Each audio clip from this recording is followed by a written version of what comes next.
Bismillahirrahmanirrahim. Assalamualaikum warahmatullahi wabarakatuh. Alhamdulillahirabbil alamin. Assalatu wassalamu ala asrafil anbiya'i wal mursalin sayyidina Muhammadin wa ala alihi washabbihi ajmain. Rabbis shrah li sadri wa yassir li amri wahlul 'uqdatam min lisani yafqahu qawli. Amma ba'd. Teman-teman pendengar podcast Suara Bang Pai, saya kembali hadir. Kali ini akan melanjutkan cerita tentang bertemu Islam. Di episode sebelumnya sudah kurang lebih 25 menit saya cerita bagaimana saya bertemu Islam di Thailand ya. Terakhir itu cerita di Thailand, ngobrol bercakap-cakap dengan seorang traveler dari Dominika, warga kebangsaan warga negara Amerika Serikat. Dia menuding bahwa Islam itu agama kekerasan, bahkan dia menuding Muhammad itu pedofil. Dia menuding Islam itu boleh membunuh karena tertulis di dalam bukunya, katanya panduan hidupnya. Jadi Islamlah penyebab kekacauan di muka bumi ini. Begitu kira-kira katanya. Tentu saja saya bantah, saya marah, dan kita nyaris bertengkar gitu ya. Maksudnya argumentasi adu mulutnya itu lumayan kencang pada waktu itu. Sampai pada akhirnya dia katakan, "Saya ini baca kitabmu," katanya, bukan ya bukumu, dia bilang. "Saya baca Islamic book, Quran," dia bilang begitu.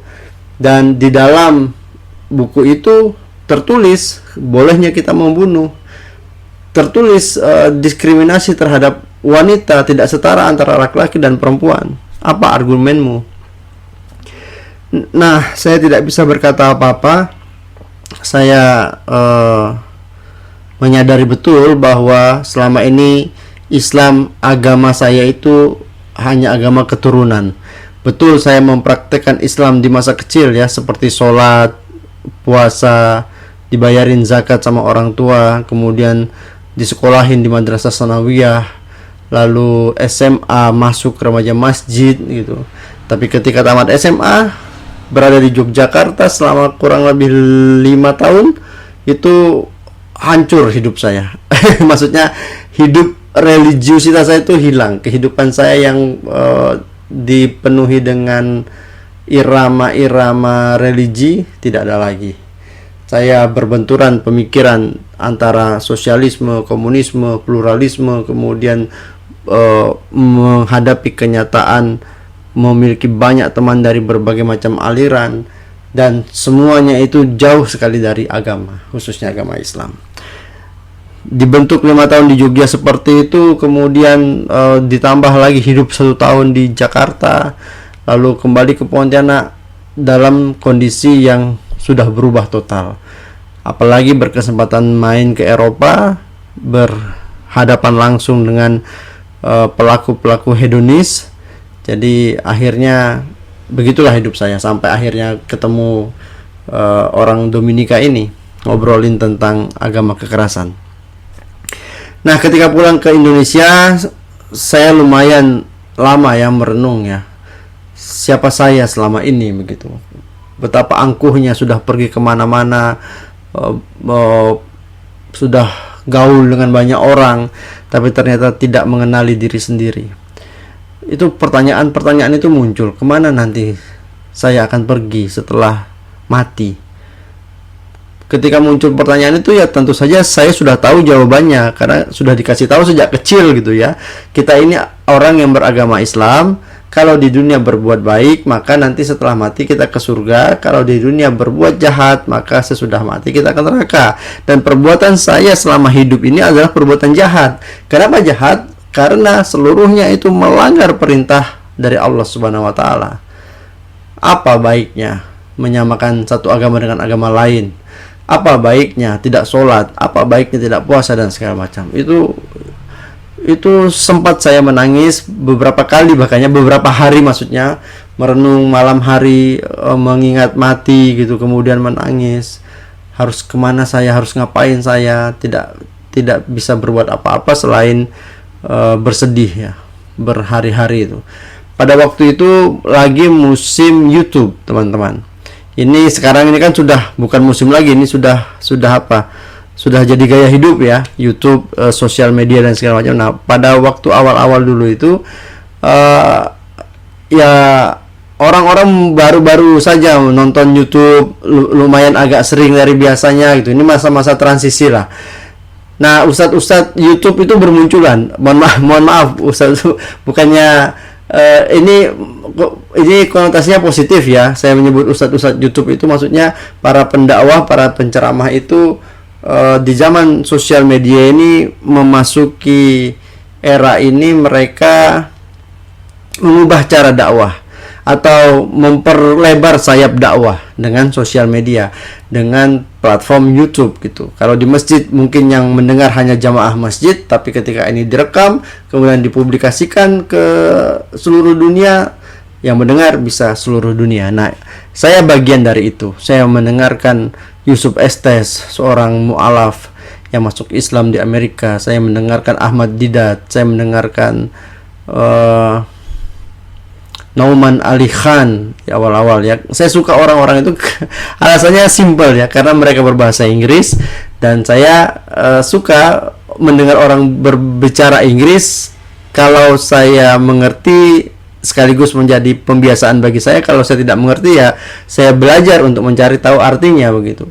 Jadi orang-orang yang beragama Islam mu'alaf rata-rata dari barat itu saya dengarkan Pak di awal-awal. Lumayan menenangkan hati saya, tapi saya belum mendapatkan jawaban. Sampai akhirnya saya mendengar para pendakwah dari Indonesia seperti Ustadz Hanan Ataki, kalau tidak salah Hanan Ataki, ada Ustadz Hadi Hidayat, ada Ustadz Khalid Basalamah. Ini orang-orang yang populer di YouTube ya. Belakangan nanti menyusul Ustadz Abdul Somad gitu, tapi kayaknya munculnya belakangan ya, dibandingkan Ustadz Khalid Basalamah.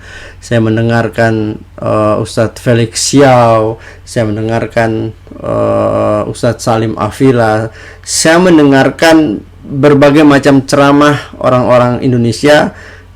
Tujuannya ingin agar hati saya tentram gitu. Ingin agar hati saya tenang, karena berhari-hari pada saat itu pasca pulang dari luar negeri itu saya sangat gelisah. Saya ingin mencari jawaban kenapa hidup saya seperti ini, kenapa saya sampai takutnya minta ampun gitu ya. Saya takut teman-teman, takut mati. Ya yang pasti itu saya takut mati. Dari tontonan YouTube itu apakah saya mendapatkan jawaban? Jawabannya tidak. Saya tidak mendapatkan jawaban, tapi kalau sedikit tenang iya, lumayan lah gitu ya. Lumayan kan, misalnya para dai tersebut membaca ayat Quran, kemudian kita mengerti artinya, lalu mereka menjelaskan tafsirnya, itu kan menenangkan jiwa ya. Ada lagi yang hal-hal kita tidak tahu, lalu dengar ceramah akhirnya menjadi tahu gitu.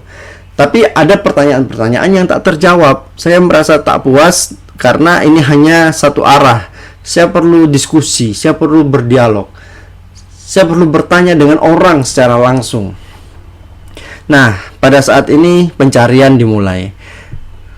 Yang saya ingat adalah seorang teman minum kopi, karena di Pontianak saya suka ngopi gitu. Saya kenal orang ini dari tahun 2008, mohon maaf kalau saya salah ya. Kejadiannya 2015, saya flashback ke belakang, pernah bertemu dengan orang ini tahun 2008 dan bercerita Islam di kedai kopi gitu. Sampai 2015 itu ya kami masih akrab, dan sosoknya ketika ngomong Islam ya dia gitu. Ketika mikirin dia, mikirnya Islam. Akhirnya saya hubungi, saya ajak cerita di kedai kopi.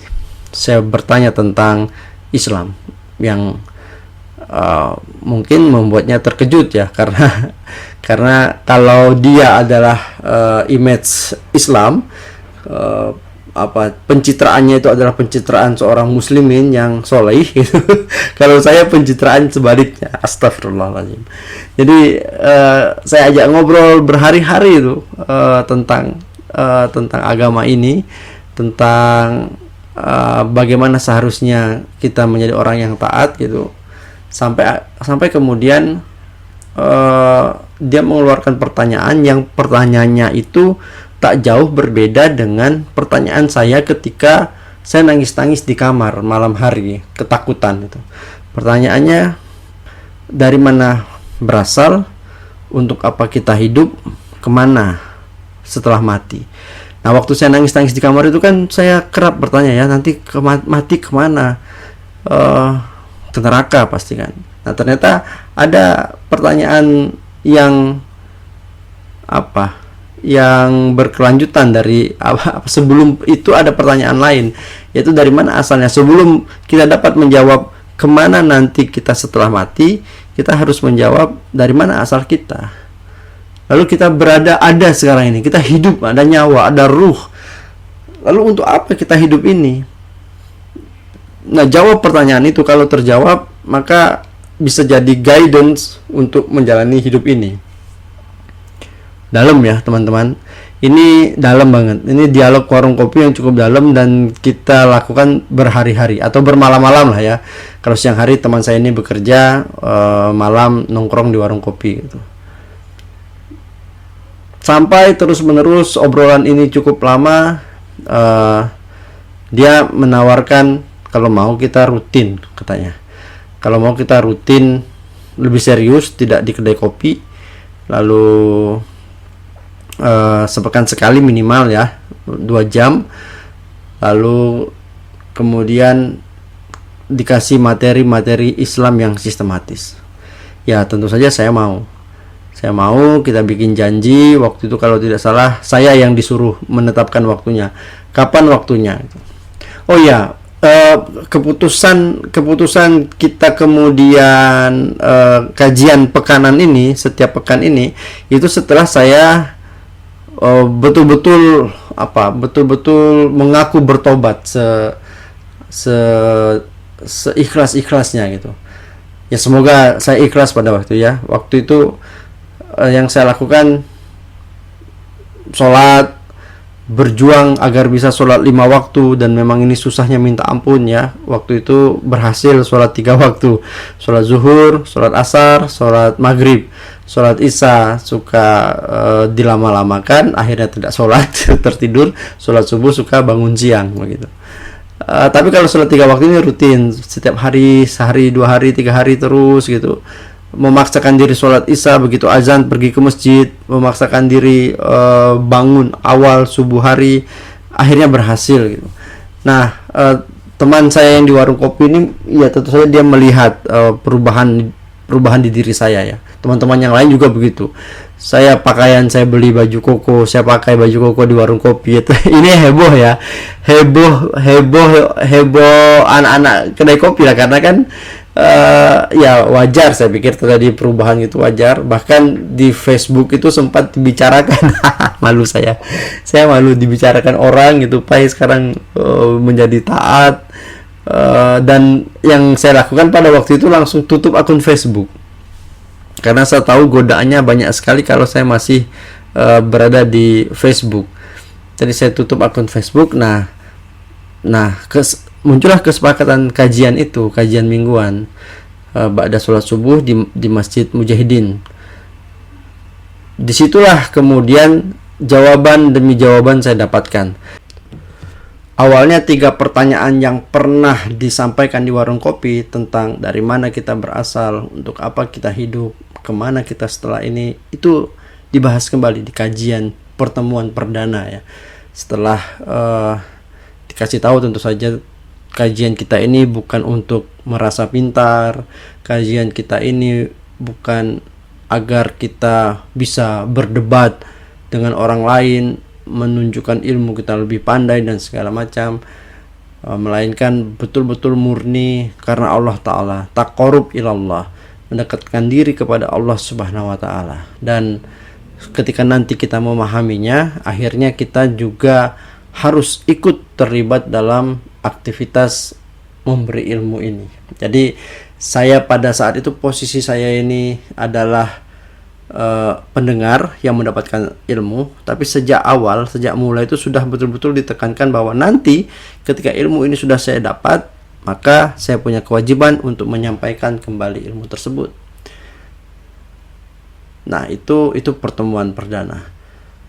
Seperti apa cerita-cerita setiap pekannya, insya Allah akan saya ceritakan. Kan selama ini adalah beberapa orang ya yang bertanya, wah Pai sekarang belajar Islam, belajar di mana? Nah, jangan kemana-mana. Insya Allah podcast berikutnya kita akan bahas kajian-kajian yang saya lakukan setiap pekan, sehingga muncullah pemahaman bagi diri saya bahwa Islam itu adalah sebuah jalan hidup yang harus dijalani, akan lebih optimal jika dijalankan secara pribadi, juga masyarakat, bahkan negara. Ini insya Allah akan jadi cerita yang menarik. Mudah-mudahan nanti akan kita sambung pada podcast berikutnya. Assalamualaikum warahmatullahi wabarakatuh.